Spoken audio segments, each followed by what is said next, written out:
قولولي ايه رأيكم في الحاجات الحلوة والوش المتحمر اللي يجوع ده؟ شايفين المنظر روعة. الناس اللي بتحب الكوسة تيجي بسرعة واللي ما بتحبهاش تيجي برضو بسرعة. هسمي الله وهجيب معايا كيلو ونص من الكوسة كده مقطعاه بشرايح سمك وسط كده، وحلة فيها معلقة سمنة، وهنزل الكوسة هشوح الكوسة كده على النار، وهضيف عليها رشة فلفل وثلاث فصوص توم ومكعب مرقة. مش هحط ملح عشان انا مش عايزاها تنزل مية، وهشوحها حوالي 5 دقايق على النار. كوسة بالبشاميل ما بتتسلقش ولا بيتحط لها ولا نقطة مية.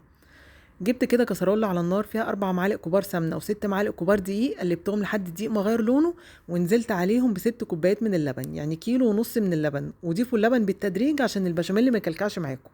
حطيت عليه ملح وفلفل ومكعب مرقة وسبته على النار يغلي لحد كده ما وصل للقوام والسمك المطلوب. خلاص كده خلصنا البشاميل والكوسة. اللحمة المفرومة، معلقتين سمنة، وبصلتين، وفلفلايتين حار. لو مش عايزاه فلفل حار ممكن تحطي نص فلفلايه رومي وربع فلفلايه الوان.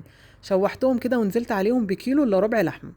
قلبتهم كده شويه وحطيت عليهم ملح وفلفل وبهارات ونص كوبايه ميه وغطيتهم. المقدار المظبوط جدا صينيه الكوسه ان الكوسه بتبقى ضعف كميه اللحمه. يعني لو هتعملي الصينيه بكيلو كوسه يبقى نص مفروم. انا النهارده عاملاها بكيلو الا ربع مفروم، كيلو ونص كوسه. بصوا الكيلو ونص كوسه بقى اما حطيته في الصينيه تحسوا ان هو خس الربع مش النص ازاي.